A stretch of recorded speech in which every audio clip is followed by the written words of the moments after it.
Book 3, Chapter 1 of Resurrection. The gang of prisoners to which Maslova belonged had walked about 3,300 miles. She and the other prisoners, condemned for criminal offences, had travelled by rail and by steamboats as far as the town of Perm. It was only here that Nekhludoff succeeded in obtaining a permission for her to continue the journey with the political prisoners, as Vera Doukhova, who was among the latter, advised him to do. The journey up to Perm had been very trying to Maslova, both morally and physically. Physically, because of the overcrowding, the dirt, and the disgusting vermin which gave her no peace. Morally, because of the equally disgusting men. The men, like the vermin, though they changed at each halting place, were everywhere alike importunate. They swarmed round her, giving her no rest. Among the women prisoners and the men prisoners, the jailers and the convoy soldiers, the habit of a kind of cynical debauch was so firmly established that unless a female prisoner was willing to utilize her position as a woman, she had to be constantly on the watch. To be continually in a state of fear and strife was very trying, and Maslova was specially exposed to attacks, her appearance being attractive and her past known to everyone. The decided resistance with which she now met the importunity of all the men seemed offensive to them, and awakened another feeling, that of ill will towards her. But her position was made a little easier by her intimacy with Theodosia and Theodosia's husband, who, having heard of the molestations his wife was subject to, had in Nijni been arrested at his own desire in order to be able to protect her, and was now travelling with the gang as a prisoner. Maslova's position became much more bearable when she was allowed to join the political prisoners, who were provided with better accommodations, better food, and were treated less rudely. But besides all this, Maslova's condition was much improved because among the political prisoners she was no longer molested by the men, and could live without being reminded of that past which she was so anxious to forget. But the chief advantage of the change lay in the fact that she made the acquaintance of several persons who exercised a decided and most beneficial influence on her character. Maslova was allowed to stop with the political prisoners at all the halting places, but being a strong and healthy woman, she was obliged to march with the criminal convicts. In this way she walked all the way from Tomsk. 2 political prisoners also marched with the gang, Mary Pavlovna Shetinina, the girl with the hazel eyes who had attracted Nekhludoff's attention when he had been to visit Doukhova in prison, and one Simonson, who was on his way to the Takuts district, the dishevelled, dark young fellow with deep-lying eyes, whom Nekhludoff had also noticed during that visit.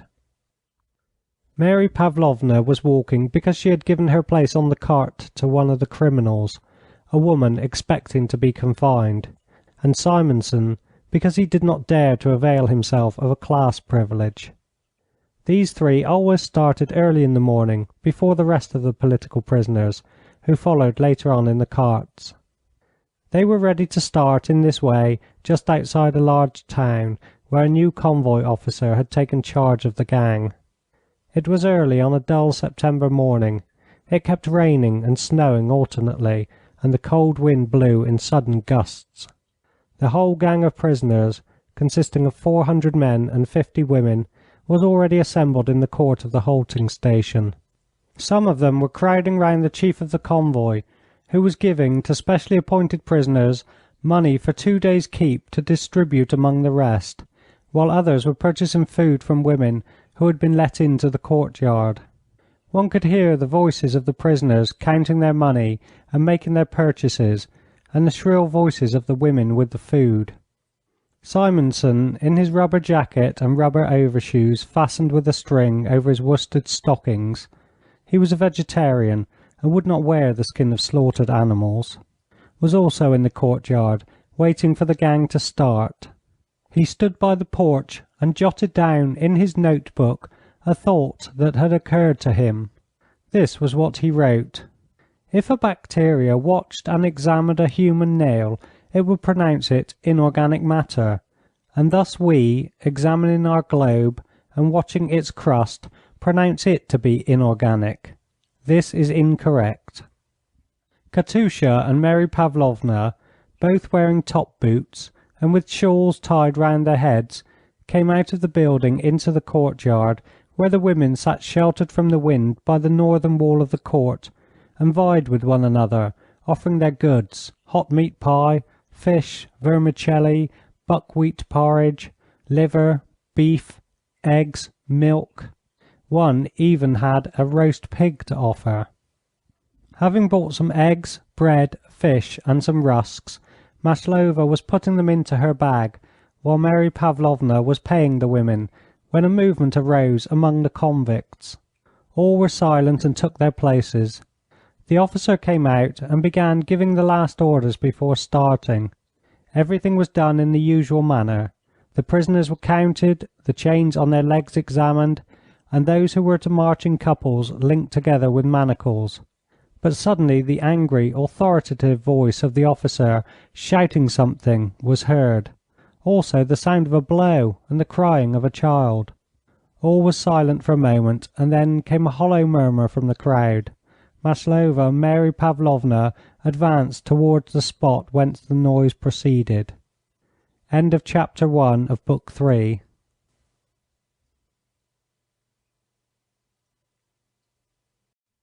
Book 3, Chapter 2 of Resurrection. This is what Mary Pavlovna and Katusha saw when they came up to the scene whence the noise proceeded. The officer, a sturdy fellow with fair moustaches, stood uttering words of foul and coarse abuse, and rubbing with his left the palm of his right hand, which he had hurt in hitting a prisoner on the face. In front of him a thin, tall convict, with half his head shaved and dressed in a cloak too short for him and trousers much too short, stood wiping his bleeding face with one hand and holding a little shrieking girl wrapped in a shawl with the other. "I'll give it you!" Foul abuse. "I'll teach you to reason!" More abuse. "You're to give her to the women!" shouted the officer. "Now then, on with them!" The convict, who was exiled by the Commune, had been carrying his little daughter all the way from Tomsk, where his wife had died of typhus, and now the officer ordered him to be manacled. The exile's explanation that he could not carry the child if he was manacled irritated the officer, who happened to be in a bad temper, and he gave the troublesome prisoner a beating, a fact described by Leneff in his Transportation.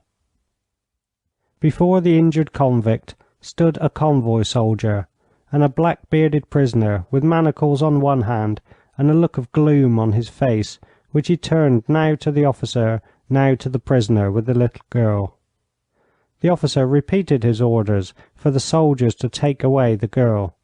The murmur among the prisoners grew louder. "All the way from Tomsk they were not put on," came a hoarse voice from someone in the rear. "It's a child and not a puppy." "What's he to do with the lassie? That's not the law," said someone else. "Who's that?" shouted the officer, as if he had been stung, and rushed into the crowd. "I'll teach you the law. Who spoke? You? You?" "Everybody says so, because," said a short, broad-faced prisoner. Before he had finished speaking, the officer hit him in the face. "Mutiny, is it? I'll show you what mutiny means. I'll have you all shot like dogs, and the authorities will be only too thankful. Take the girl." The crowd was silent. One convoy soldier pulled away the girl, who was screaming desperately, while another manacled the prisoner, who now submissively held out his hand. "Take her to the women," shouted the officer, arranging his sword belt. The little girl, whose face had grown quite red, was trying to disengage her arms from under the shawl and screaming unceasingly. Mary Pavlovna stepped out from among the crowd and came up to the officer. "Will you allow me to carry the little girl?" she said. "Who are you?" asked the officer. "A political prisoner." Mary Pavlovna's handsome face, with the beautiful prominent eyes. He had noticed her before when the prisoners were given into his charge. Evidently produced an effect on the officer. He looked at her in silence as if considering, then said, "I don't care. Carry her if you like." It's easy for you to show pity. If he ran away, who would have to answer?" "How could he run away, with the child in his arms?" said Mary Pavlovna. "I have no time to talk with you. Take her, if you like." "Shall I give her?" asked the soldier. "Yes, give her." "Come to me," said Mary Pavlovna, trying to coax the child to come to her. But the child in the soldier's arms stretched herself towards her father and continued to scream and would not go to Mary Pavlovna. "Wait a bit, Mary Pavlovna," said Maslova, getting a rusk out of her bag. "She will come to me."